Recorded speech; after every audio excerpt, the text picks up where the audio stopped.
Hello friends, welcome to my channel. In this video I will cover GK for all examinations. Mainly I will tell you about SAARC countries and Andaman Nicobar Island. Lot of examinations they are asking about SAARC countries. Andaman Nicobar Island also very important. That's why in this video I am covering this part. SAARC full form है South Asian Association for Regional Cooperation. इसका formation हुआ था 1985 में ढाका में। Capital of Bangladesh. Headquarter है नेपाल का capital Kathmandu. ये भी एग्जाम में आता है सार्क का कैपिटल कहाँ है। अब सेक्रेटरी जनरल अभी का सेक्रेटरी जनरल है वो पाकिस्तान के हैं अमजद हुसैन BCL।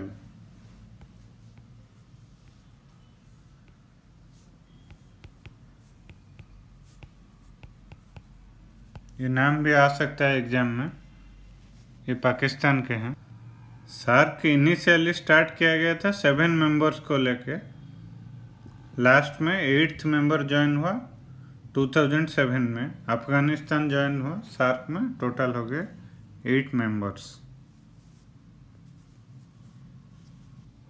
सार्क जब शुरू हुआ था ये है country India 1, then Sri Lanka 2, Bangladesh 3, Bhutan 4, Nepal 5, Pakistan 6, then Maldives ये एरिया में आएगा। मालदीव्स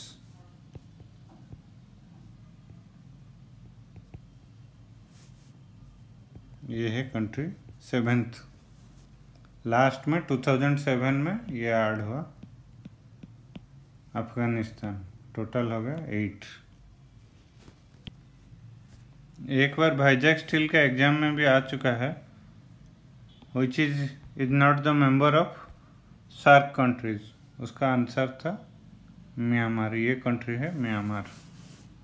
ये Bhutan, Nepal, Bangladesh, India, Sri Lanka, Maldives, Pakistan, Afghanistan. Total 8 members. Myanmar नहीं है। Myanmar is not the member of SAARC countries. Capital है नेपाल में काठमांडू। सार्क का कैपिटल नेपाल का कैपिटल है। सार्क का हेडक्वार्टर काठमांडू में है। नेपाल का कैपिटल है। सार्क कंट्रीज का कैपिटल भी एग्जाम में आ सकता है, इसीलिए मैं बोल रहा हूँ। इंडिया का है न्यू दिल्ली। ये एरिया में आएगा।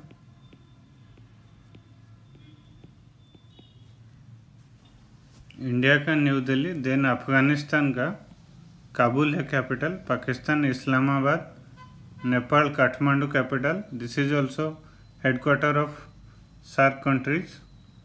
Then Bhutan Thimphu is the capital.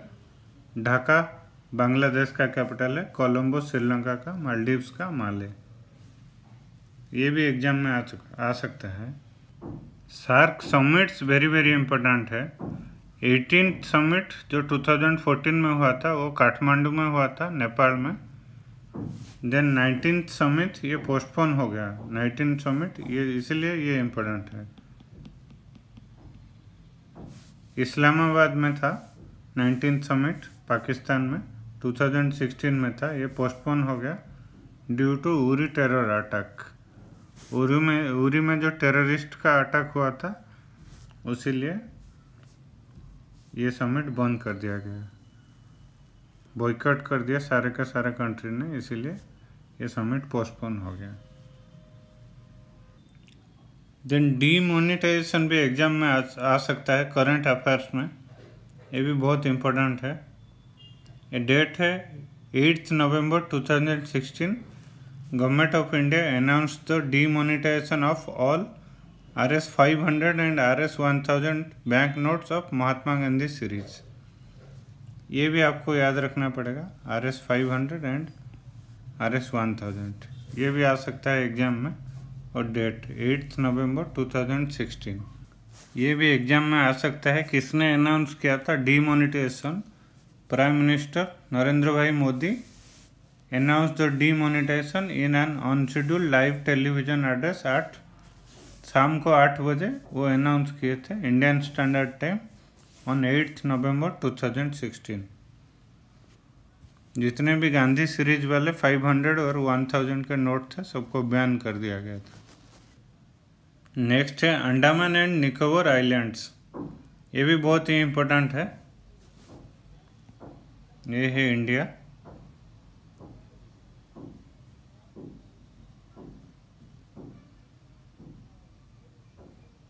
Andaman Nicobar island ये एरिया में है। अंडमान निकोबार का कैपिटल और लार्जेस्ट सिटी है, सबसे बड़ा सिटी और राजधानी जो है वो पोर्ट ब्लेयर है। ये साउथ अंडमान में आएगा। नंबर ऑफ डिस्ट्रिक्ट्स है 3, नंबर ऑफ लोकसभा कॉन्स्टिट्यूंसी है 1। यह है अंडमान निकोबार आइलैंड का फुल मैप। कैपिटल है पोर्ट ब्लेयर। ये भी इम्पोर्टेंट है। Southernmost point of India Indira Point, ये भी बहुत बार एग्जाम में आ चुका है। Indira Point southernmost part of India. तो 3 डिस्ट्रिक्ट है, नॉर्थ एंड मिडिल आइलैंड्स और north and middle Andaman. Capital है Mayabunder. Then south Andaman capital है पोर्ट ब्लेयर। ये भी वाइजैक स्टील का पेपर में आ चुका है। निकोबार आइलैंड का कैपिटल है कार निकोबार। 3 डिस्ट्रिक्ट्स है। सबसे इम्पोर्टेंट है निकोबार आइलैंड में इंदिरा पॉइंट आएगा, southernmost part of India. और ये भी क्वेश्चन ट्विस्ट भी कर सकता है, southernmost part of mainland of India, then Kanyakumari है। और only southernmost part of India लिखा जाएगा तो उसका आंसर आएगा इंदिरा पॉइंट। ये है ग्रेट निकोबार आइलैंड में, ये भी क्वेश्चन में आता है। ग्रेट निकोबार आइलैंड में इंदिरा पॉइंट है। Last part of India, southern most part of India. Andaman Nicobar island में ये भी इम्पोर्टेंट है, सेलुलर जेल। अंग्रेज लोग ये जेल को किए थे। इसमें विनायक दामोदर सावरकर और जिनको हम लोग वीर सावरकर बोलते हैं, उनको सजाए काला पानी उसी में हुआ था। सेलुलर जेल को काला पानी भी बोलते थे। उनको इसी सेल में रखा गया था। ये जो फोटो है, इसी सेल के अंदर वीर सावरकर को जेल हुआ था। उनको दोनों भाइयों को एक ही साथ जेल हुआ था, सेम टाइम पे वो दोनों जेल में थे, सेलुलर जेल में। ये भी इम्पोर्टेंट है, वीर सावरकर को कहाँ पर जेल हुआ था? सेलुलर जेल, अंडमान निकोबार और पोर्ट ब्लेयर। और एक इंटरेस्टिंग चीज़ है, वीर सावरकर ने इसी सेल के अंदर, सेल का वॉल में एक नेल से पोएम लिखे थे। ये जो वॉल है दिख रहा है, ये वॉल में वो एक पोएम लिखे थे, नेल में वो पोएम लिखे थे। वो पोएम भी बहुत फेमस पोएम है। Thank you friends, thank you for watching my video. Thank you.